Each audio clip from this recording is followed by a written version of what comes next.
అందరికీ నమస్కారం.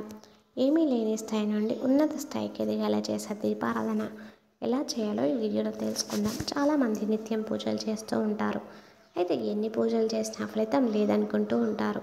ఈ ప్రశ్నలకు సమాధానం పొందాలి అంటే మీ ఇంట్లో పూజలు చేసేటప్పుడు పూజలు ఏవైనా తప్పులు చేస్తున్నారేమో అని ఒకసారి మనమే ఒకసారి చేసుకోవాలి. పూజ చేసేటప్పుడు మనకు తెలియకుండా చేసే కొన్ని తప్పుల వల్ల జీవితంలో ఉన్నత స్థాయికి వెళ్ళలేము.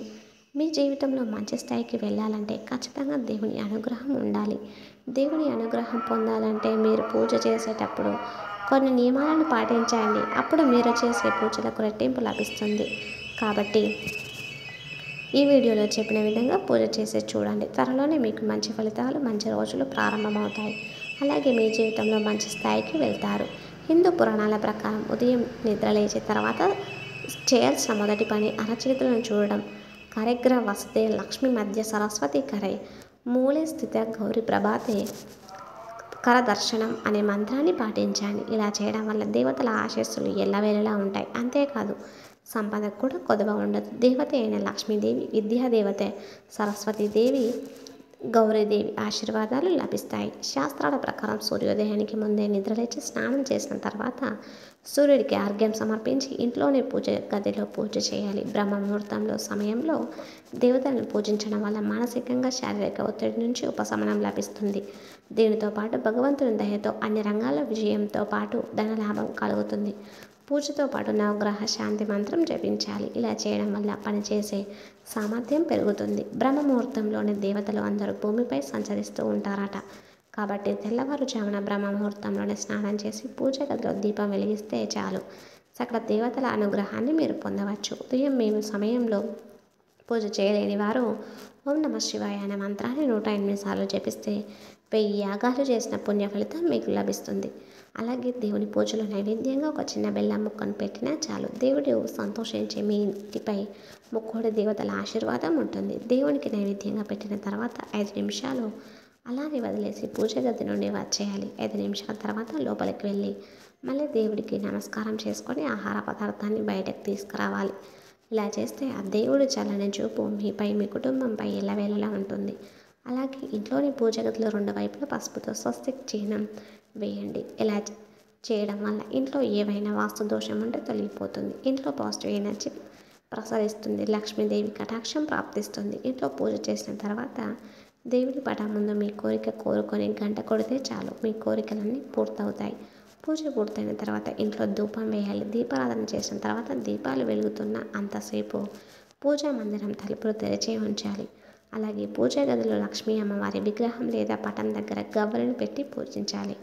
ఇలా పూజించే వారికి సిరి సంపదలతో పాటు ఒక సంతోషాలు.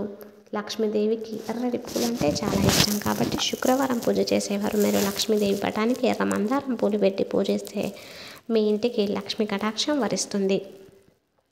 శుక్రవారం రోజున తులసి మొక్కకు పచ్చి పాలు సమర్పిస్తే లక్ష్మీదేవి ఆశీర్వాదం వల్ల మీ ఇంట్లోకి ఎక్కువ డబ్బు వరిస్తుంది. అన్ని రోజుల కంటే శుక్రవారం మరియు శనివారం చేసే పూజలకు చాలా శక్తి వస్తుంది. భగవంతుడు ఆశీర్వాదాలు పొందాలనుకునేవారు ఈ 2 రోజులు దేవునికి పూజలు చేస్తే మీ పూజకు రెట్టింపు పుణ్యాన్ని మీరు పొందవచ్చు. తద్వారా మీ ఇంటిపై దేవతల ఆశీర్వాదం ఉంటుంది. పూజా గదిలో పాత పాడైపోయిన విగ్రహాలు, దేవుని పటాలు కానీ ఉంటే మీరు చేసే పూజలకు ఎటువంటి పుణ్య ఫలితం లభించదు. కాబట్టి మీ పూజా గదిలో పాత దేవుని విగ్రహాలు ఉంటే వెంటనే వాటిని తీసేయండి. పూజా గదిలో ఉన్న దేవుని విగ్రహాలు ఒకదానికొకటి ఎదురుగా ఉండకూడదు. ఇంట్లో పూజ చేసేటప్పుడు ఒక రాగి చెంబులో నీళ్లు పోసి అందులో 2 తులసి ఆకులను వేసి పూజా గదిలో ఉంచి పూజ చేసుకోవాలి. పూజ చేసిన తర్వాత ఆ నీటిని తీర్థంగా స్వీకరించాలి. దేవుని ముందు ఉంచిన ఆ నీటిలో దైవశక్తి ఉంటుంది. కాబట్టి స్వీకరించడం ద్వారా దేవుడు మీకు రక్షగా ఉంటాడు. అలాగే పూజ అనేది ఇంట్లో స్త్రీలు చేసే పూజలకు కేవలం తన సంతానానికి మాత్రమే పుణ్యం వర్తిస్తుంది. కాబట్టి కుటుంబం మొత్తానికి మంచి జరగాలంటే ఇంట్లో ఉన్న మగవాళ్ళు పూజా గదిలో దీపం వెలిగిస్తే ఆ ఇంటికి అష్టైశ్వర్యాలు సిద్ధిస్తాయని పండితులు చెబుతూ ఉన్నారు. శుక్రవారం రోజున రాళ్ళలో ఉప్పు కొంటే చాలా మంచిది. శుక్రవారం రోజున దారిలో ఉప్పుతో పాటు లక్ష్మీదేవి కూడా మీ ఇంటికి వస్తుంది. అలాగే శుక్రవారం నాడు చేసే పూజలకు రెట్టింపు పుణ్య ఫలితం అనేది మనకు దక్కుతుంది. కాబట్టి ప్రతి శుక్రవారం నాడు పూజలు అనేవి ఖచ్చితంగా చేస్తూ ఉండాలి. అలాగే పూజలు అనేవి చాలా మంచిగా చేసుకుంటూ ఉండాలి. పూజ గదిలో నెమలికలు ఉంటే చాలా మంచిది. ఉండడం వల్ల మీ ఇంట్లో ఉన్న వాస్తు దోషాలు అన్నీ తొలగిపోతాయి. దీపం ఎన్ని వత్తులతో వెలిగిస్తే ఎటువంటి ఫలితాలు కలుగుతాయో ఇప్పుడు మనం వీడియోలో తెలుసుకుందాం. దీపం 2 ఒత్తులతో వెలిగిస్తే కుటుంబం మొత్తం సుఖ సంతోషాలతో ఉంటారు.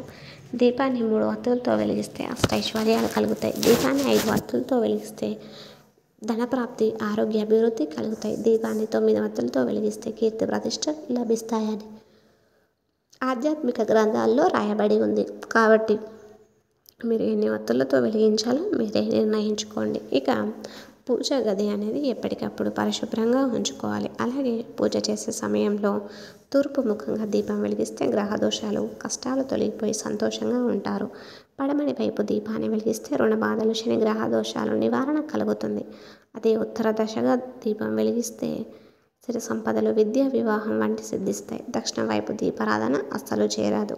ఇక దక్షిణముఖంగా దీపం వెలిగిస్తే అభిషేక గుణాలు, కష్టాలు, దుఃఖ బాధలు కలుగుతాయి. దీపారాధనకు తామర కాడతో చేసిన భక్తులు వెలిగిస్తే పూర్వజన్మ పాపాలు తొలగిపోయి సంతోషంగా మీరు జీవించగలుగుతారు. అంతేకాకుండా తెల్లటి కొత్త వస్త్రం మీద పన్నీరు చల్లి ఎండలో ఆరబెట్టిన తర్వాత వస్త్రాన్ని ఒత్తుగా చేసి దీపారాధన చేసి శుభ ఫలితాలను పొందవచ్చు. అలాగే జిల్లేడుకాయ నుండి వచ్చిన దూదితో దీపం చేసి వెలిగిస్తే ఏది బాధలు తొలగించుకుంటాయి. నువ్వుల నూనెతో దీపారాధన చేస్తే ఇంట్లో ఉన్న దుష్ట శక్తులు బయటకు వెళ్ళిపోతాయి. ఆముదంతో దీపారాధన చేస్తే కుటుంబంలో ఎటువంటి కలహాలు లేకుండా ఉంటాయి.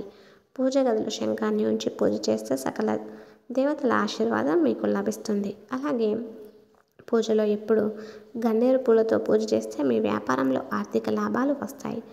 అలాగే ప్రతి ఆదివారం రోజున సూర్యదేవునికి ఆర్ఘ్యం సమర్పిస్తే చాలా మంచిది.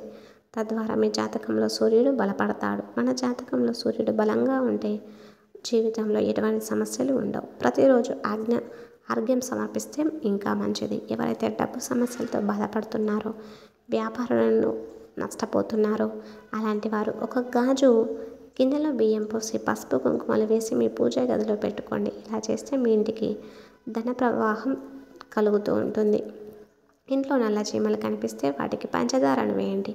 ఇలా చేస్తే మీ పనిలో వచ్చే అడ్డంకులు తొలగిపోతాయి. అలానే శనివారం రోజు నెలలో ఒక్కసారైనా సరే ఏదైనా దేవాలయానికి వెళ్ళి అక్కడ ఉన్న రావి చెట్టు కింద దీపాన్ని వెలిగించే రావి చెట్టుకు 3 ప్రదక్షిణలు చేయండి. రావి చెట్టుకు నమస్కారం చేస్తే మీకు ముక్కోడి దేవతల ఆశీర్వాదం లభిస్తుంది. చూసారు కదా, వీడియో నచ్చితే ఖచ్చితంగా లైక్ చేసి మీ ఫ్రెండ్స్ అండ్ ఫ్యామిలీ మెంబర్స్కి ఈ వీడియోని షేర్ చేయండి. అలాగే ఇలాంటి మరిన్ని మంచి వీడియోస్ కోసం మన ఛానల్ని వెంటనే సబ్స్క్రైబ్ చేసుకోండి. ఇంతవరకు ఈ వీడియో చూసిన ప్రతి ఒక్కరికి ధన్యవాదములు.